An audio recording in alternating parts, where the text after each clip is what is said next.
Hello, my name is Francis Fukuyama. I'm a senior fellow at the Freeman Spogli Institute for International Studies at Stanford University.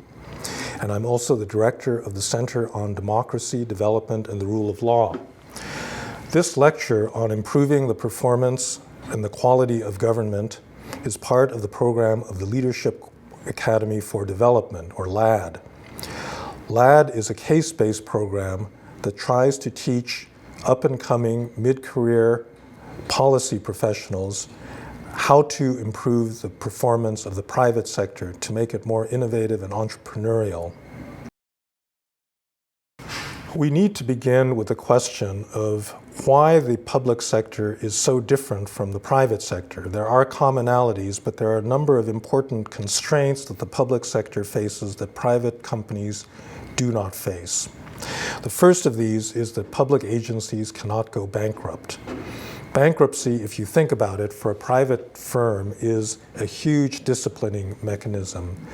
If a company does not make profits, if it continues to lose money, it eventually runs out of capital and it has to fold its tent.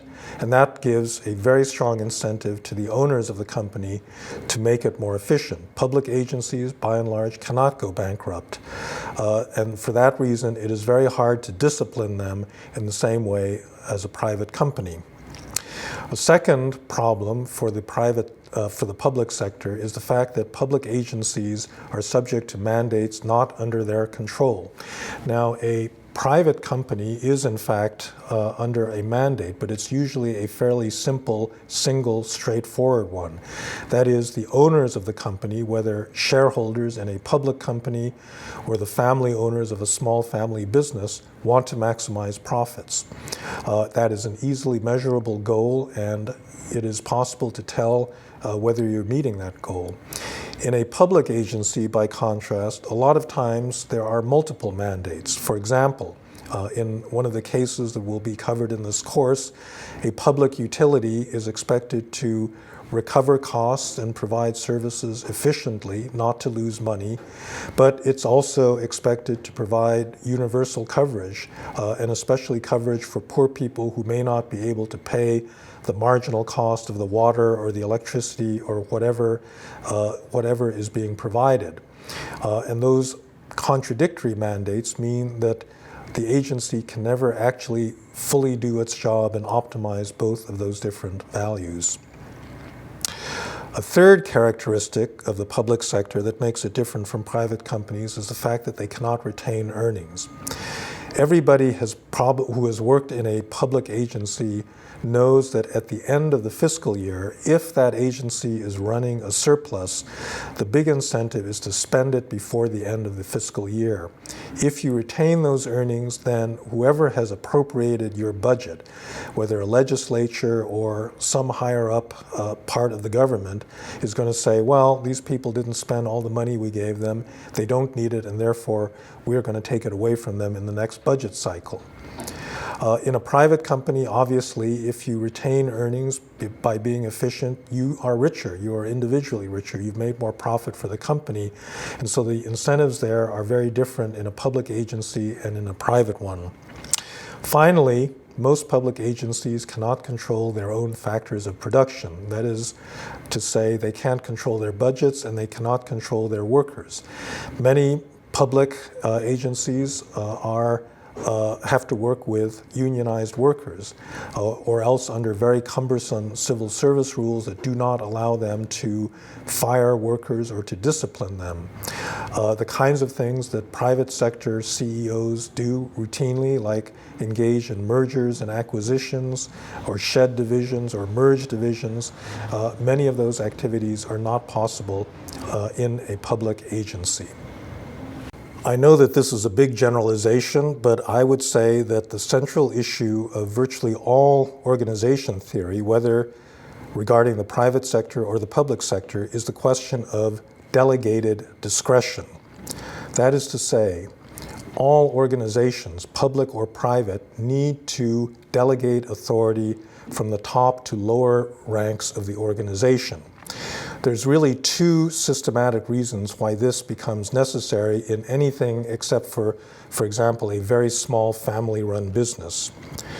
The first has to do with the question of local knowledge. In the late 1940s, the great libertarian economist Friedrich Hayek wrote a very famous article called The Uses of Knowledge in Society. At that time, he was involved in a debate, a long-standing debate with people like Joseph Schumpeter, another great economist of that generation, over whether capitalist market economies or centrally planned socialist ones were more efficient. At that time, the Soviet Union had gone through a decade of growth in which it was actually doing better than many capitalist economies in Europe and the United States that were mired in the Great Depression. And it wasn't obvious to many people which of these systems was economically, not in terms of their political centralization, but simply as economic systems, it wasn't clear to people which one was more efficient. Hayek argued that perhaps 95% of all the information in an economy was local in nature. That is to say, you're a factory floor worker, you're trying to bolt a door onto a chassis of a car, and the fasteners are the wrong size. He argued that the person that knows that is the factory floor worker. It's not the vice president of the corporation sitting in a glass tower at corporate headquarters. And therefore, the people that were close to the sources of local information were the ones that had the best information and should be empowered to make decisions. He argued that the price system in a market economy basically functioned it was efficient because it was a mechanism for connecting buyers and sellers, dispersed, decentralized buyers and sellers to one another, where price became a signal of relative scarcity, and that these would be much more accurate than any kind of centralized price-setting mechanism. And this is in fact something that proved to be historically correct. In the former Soviet Union, with its centrally planned economy, there used to be an office called Goskomsyen, which was Russian for the State Committee on Prices. This office basically set every price in the former Soviet Union. This is a mind-boggling ambition if you think about it. A single Boeing jetliner today could have millions of individual parts that make it up. And you imagine a bureaucracy with a few hundred bureaucrats sitting around trying to set accurate prices for a technologically complex product like that. It's basically impossible. Maybe it was vaguely achievable in the early 1920s when the system was first set up, but certainly not in an information-intensive high-tech economy. And I think that's the reason that Hayek won this debate with the people that advocated centralized planning, that market economies are simply better because they are decentralized at dealing with local knowledge. Now, local knowledge is important not just in a market, it's also important in an organization. Organizations have frontline workers. They're the people that deal with customers, they're the people that deal with suppliers, they're the human relations specialists. All of them know about their local situations in a way that people at the top of the hierarchy don't. If information in an organization has to travel from the local level up through many layers of hierarchy for someone at the top to make a decision, and then the decision is transmitted downwards, there is opportunities for distortion, for delay, for gaming that information as it passes. And therefore, most organizations see fit to delegate decision authority to lower levels of the organization. And it also allows organizations to respond much more quickly. That's why, for example, in a military organization, the commander's intent or mission orders has been the winning doctrine in high-quality military organizations. That is to say, the commander only gives broad strategic instructions to lower-level commanders who are delegated as much authority as possible to see their local situation and to act on what they understand to be the situation right in front of them. So this is the case in all organizations. They need to delegate because of the importance of local knowledge. But the moment they delegate, they begin to lose control. The agents to whom they've delegated authority may be incompetent, they may be corrupt, they may have their own agendas, they may want to take the organization in a different strategic direction than what the person at the top wants, and all of these are potential sources of organizational dysfunction. Delegation is particularly problematic in the public sector because of the expectations for what the public sector will be in terms of providing public goods and things that benefit the public interest. And it is also under much greater scrutiny, typically, than our private sector.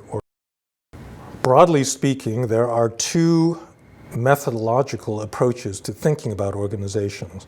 First, I would describe as the economist approach. Now, you can caricature a bit the economist's view of human behavior and say that man is homo economicus, that is to say, somebody that is purely interested in material rewards and as a rational utility maximizer. Now, of course, economists do have broader views of human behavior than that, but at the core of their model is an assumption, A, that people are rational, and B, that they are selfish individuals.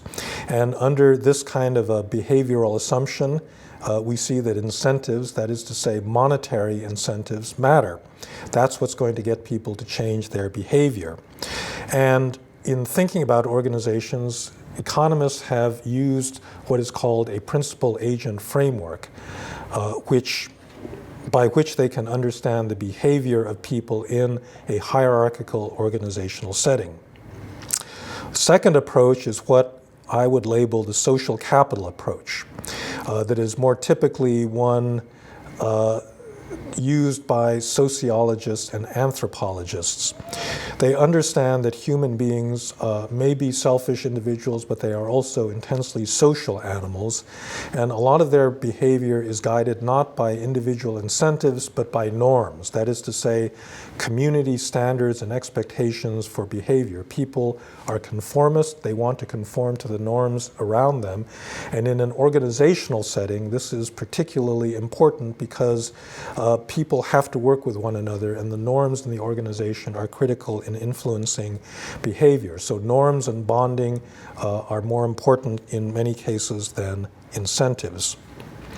Principal agent theory can apply both to private sector organizations and to public sector organizations. In a publicly held company, that is to say a company that sells shares to the public on a stock market, the principle is very clear. The principle are the public shareholders, the people that have bought shares of stock. They are the ones that then appoint a board of directors, which is a first-level agent. The board of directors is responsible for recruiting and hiring a CEO. The CEO then appoints senior management, and the senior management appoint the workers. And so there's a chain of delegation from the principal to several levels of agents.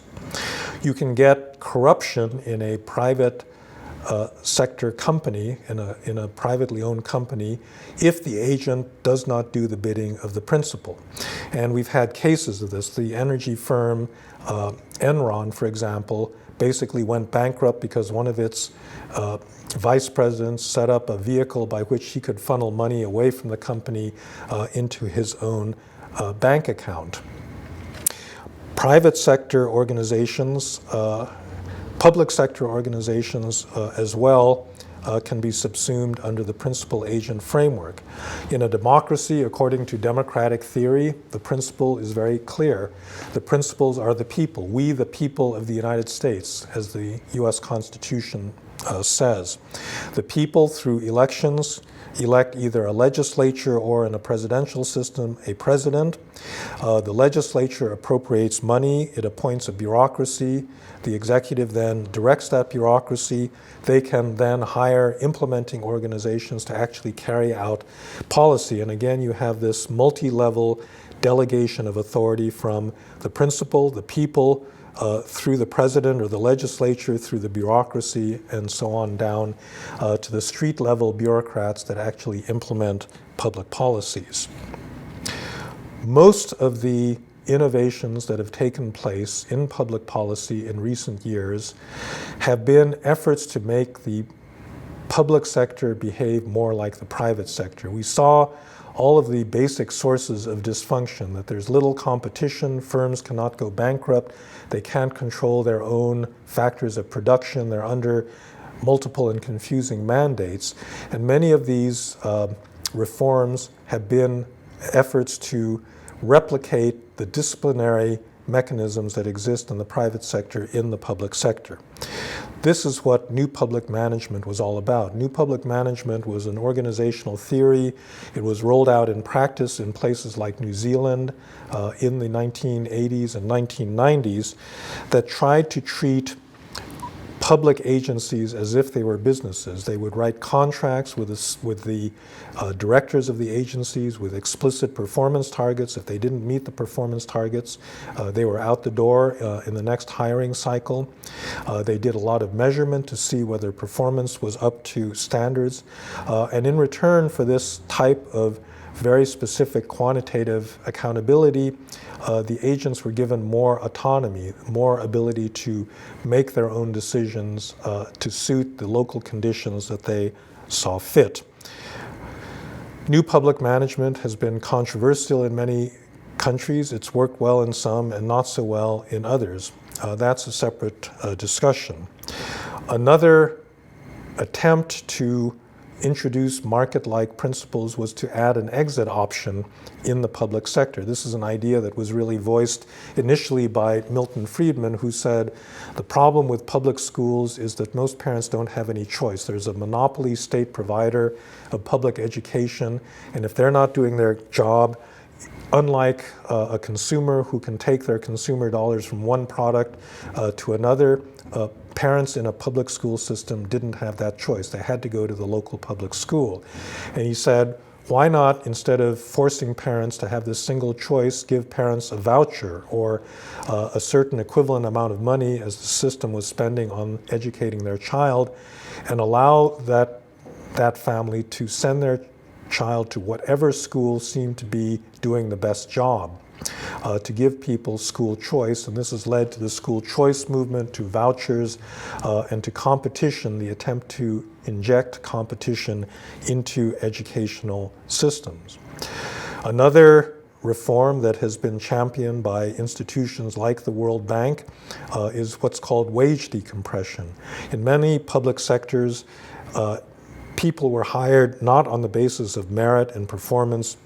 In many developing countries, people were hired not on the basis of merit and not rewarded for performance, but basically as a matter of patronage. And therefore, you had many public bureaucracies in which large numbers of people were basically paid exactly the same. Wage decompression tried to set up incentives. It tried to pay higher pay to people that perform better based on measurable criteria.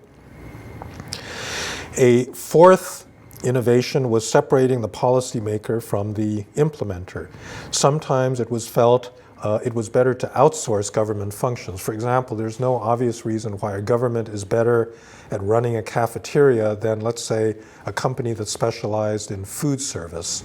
And so therefore you had this big movement, particularly in the 1980s and 1990s, to outsource large parts of the government to either private contractors or to service providers who could compete with each other to see who would more efficiently provide a particular service.